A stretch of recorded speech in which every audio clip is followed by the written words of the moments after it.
Merhaba arkadaşlar, kanalıma hoş geldiniz.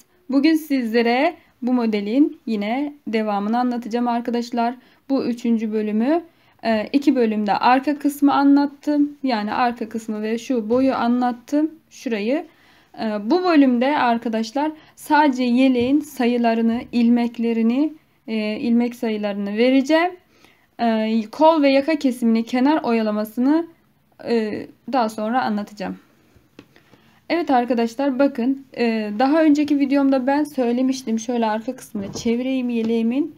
Modelimiz 20 ve katlarından oluşuyor dedim. Bakın burası zaten bitiş, yani diktiğimiz yer.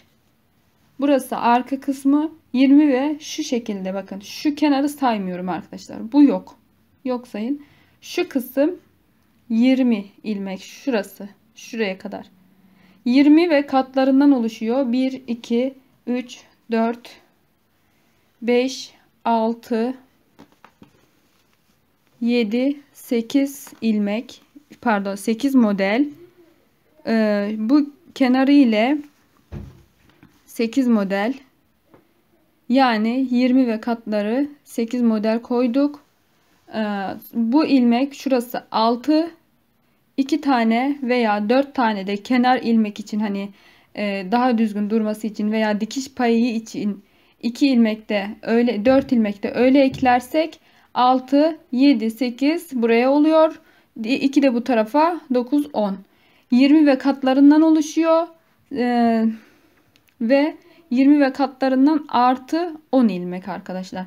Daha önceki videomda artı 8 ilmek demiştim ama hani dikiş payı için 2 ilmek daha ekleyebilirsiniz isterseniz. Evet, şimdi şöyle anlatayım arkadaşlar. Bu arka sırası böyle modeli, 8 model. Şimdi önüne geçelim. Şöyle ön modelini sayalım. 1 2 3 4. 4 tane model koyuyoruz şu şekilde. Bakın yine aynı ilmek 20 ve katlarından oluşuyor. Bakın burası dikiş payı. Şu şekilde 1 2 3 4 diye. Yani ne oluyor? 20 ve katlarından 1 2 3 4 4 ve 20 hesaplayınca 80 ilmek oluyor. Şuraya bakın, burayı da hesaplıyoruz. Burası modele dahil çünkü. Buraya kenara bir tane daha koyuyoruz arkadaşlar. Şu ilmekten, yani şu modelden, kahve çekirdeği dediğimiz modelden. Bu modelimizde 6 ilmek olduğuna göre 20 ve katları artı 6, 2 tane kenar ya da bir tane, onu kendiniz belirlersiniz arkadaşlar. 6 7 8, 2 tane diyelim, 8.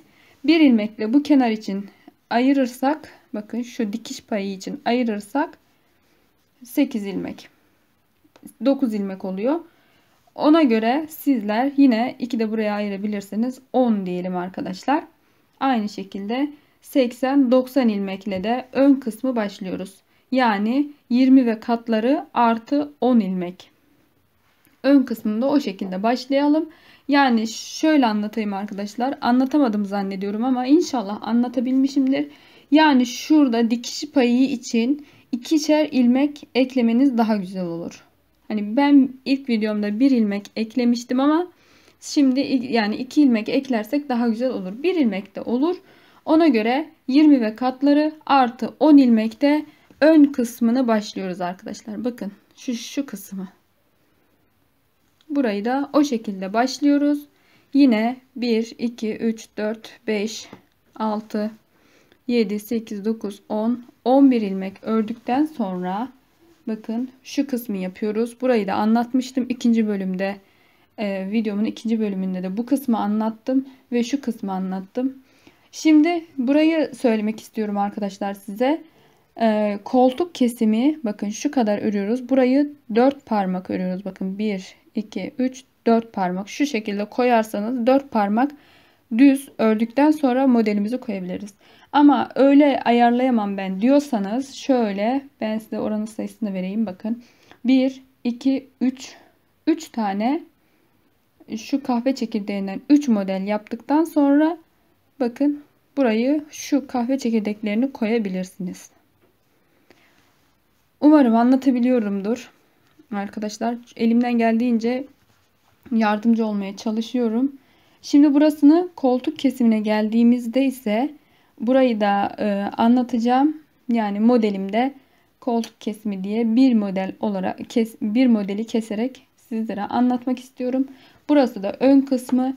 Burayı da her sırada değil. Mesela geliyoruz, geri dönüşte bir ilmek kesiyoruz. Geliyoruz, geri dönüşte bir ilmek kesiyoruz.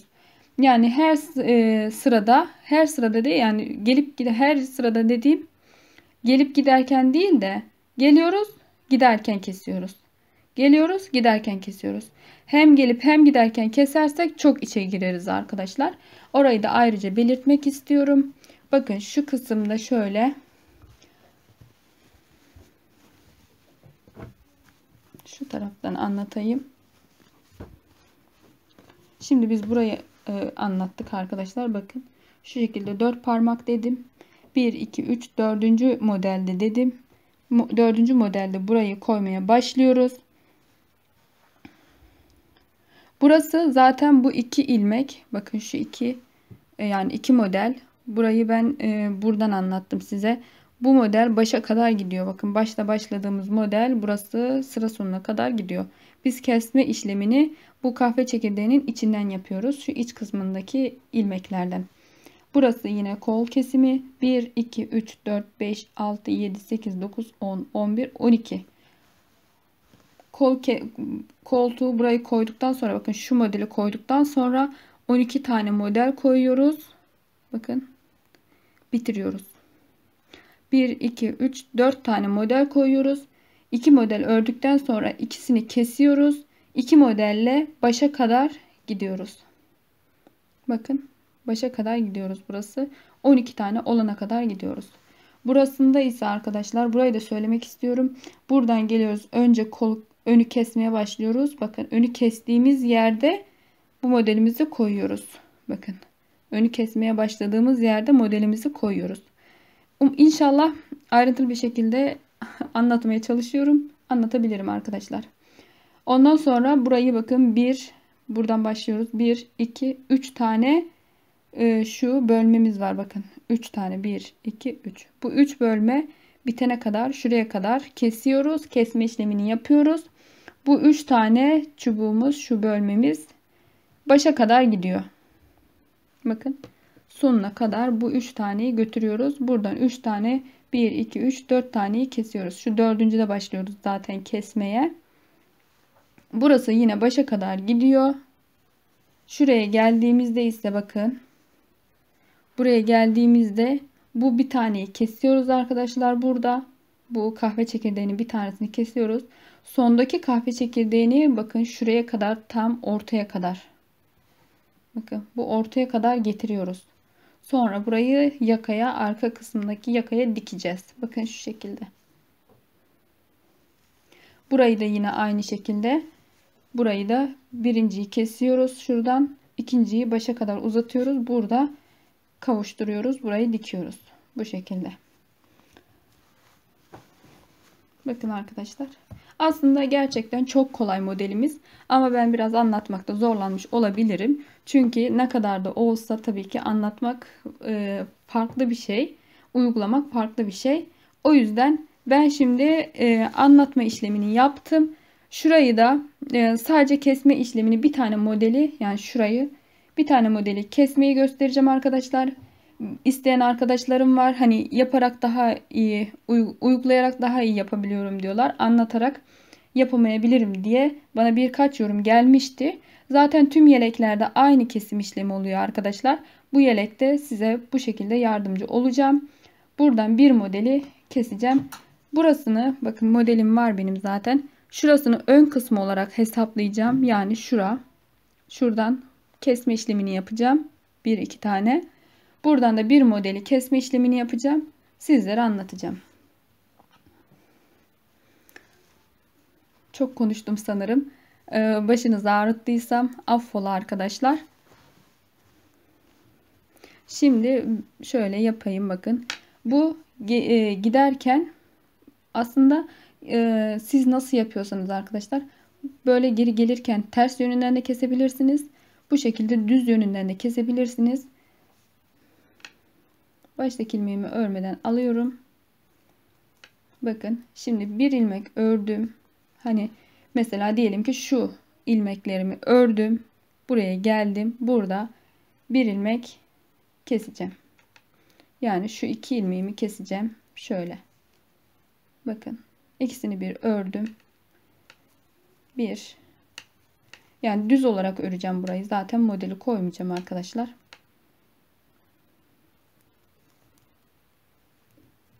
Çünkü sadece ön ve kol kesmesini anlatacağım sizlere.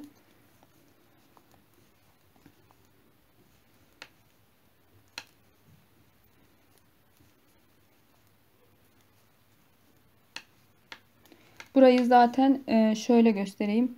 Burayı birkaç sıra kestikten sonra, yani şurayı başlarken zaten kesmeye başlıyorsunuz arkadaşlar. Bu videoyu kesinlikle dikkatlice izleyin. Yelek kesimlerine başlamadan önce burayı başlarken kesmeye başlıyoruz. Buradan geliyoruz. Bakın kesmişiz bir tane modeli. Bu modelde koltuğu kesmişiz. Bakın. Yani şuradan başlıyoruz kesmeye.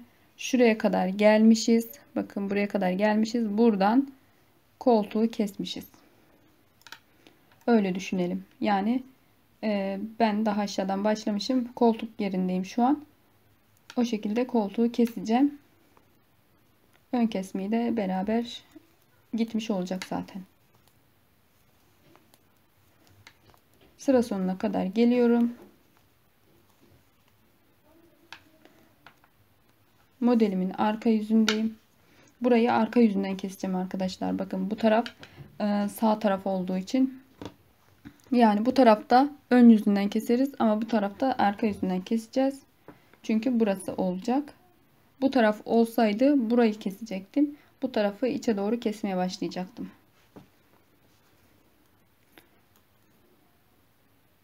Buradan iki ilmeğimi bir ördüm bakın.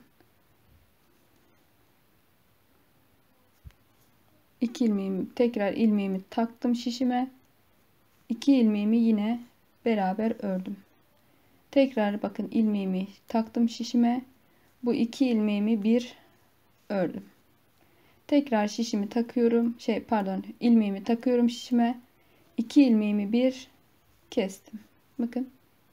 Ben burada bir modeli keseceğim koltukta. Ama iki model kesmiş. Ben sadece size anlatıyorum şu an. Bakın. Son ilmeğimizi de keselim. Bakın şöyle ön yüzünü göstereyim.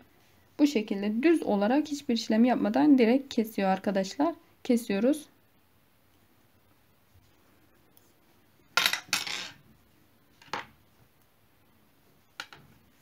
Sıra sonuna geldik.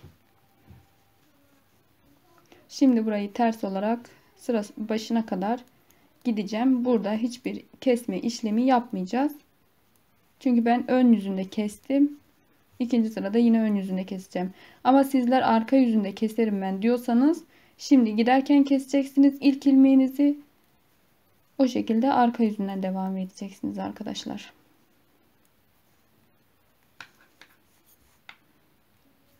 Şimdi burada yine kesme işlemini yapacağız. Bakın baştaki ilmeğimi örmeden aldım. Burada bir tane kesmiştim. Bir sırada bakın ördüm. Geriye geldim. Şimdi bu sıramızda yine kesme işlemi yapacağız. Yani ön kesme işlemi bu şekilde. Yine bu şekilde başa gideceğim. Geri geleceğim. Tekrar bir üst sırada tekrar keseceğim.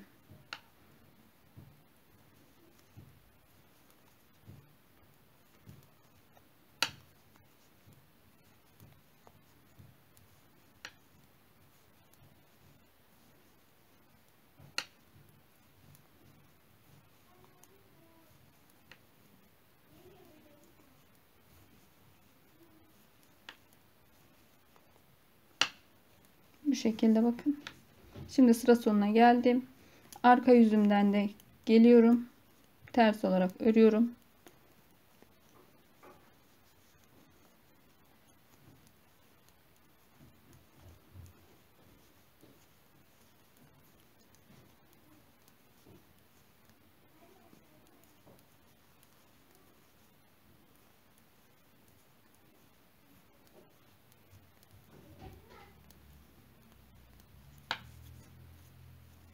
Modelimin ön yüzündeyim. Bakın şimdi baştaki ilmeğimi yine örmeden alıyorum. Yani şu kısmı örüyorum. Farz edin. Şuradayım ben. Baştaki ilmeğimi örmeden aldım. Bakın bu iki ilmeğimi tekrar kesiyorum. Bakın içe doğru gelmeye başladı. Ama burada model olduğunda daha belli olacak arkadaşlar. Benim kenarda olduğu için çok fazla belli olmuyor ama yine de belli oldu. Bu sıramızı da örelim.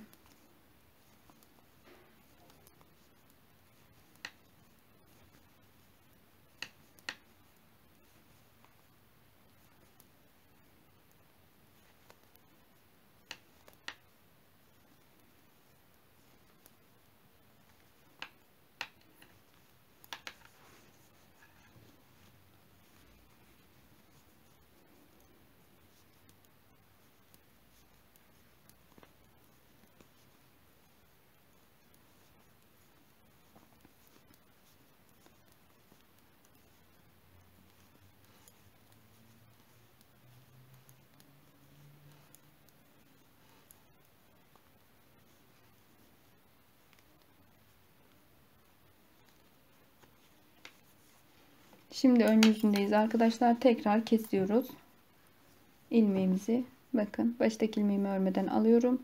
Bu iki ilmeğimi beraber örüyorum. Kesme işlemi bu şekilde oluyor arkadaşlar. Bakın. Gördüğünüz gibi.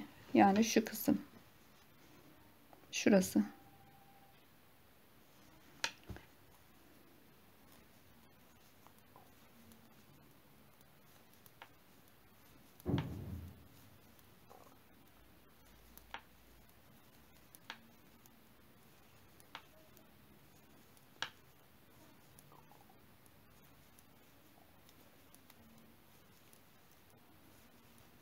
Bakın.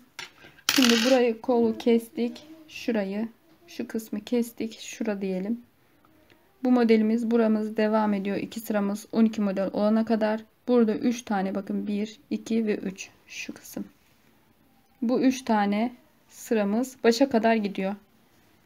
Bakın 1, 2, 3, 4 tane sıramızı kesiyoruz. Burada bitiyor kesme işlemi. Buradan full devam ediyor. Kesme işlemi yapmıyoruz orada.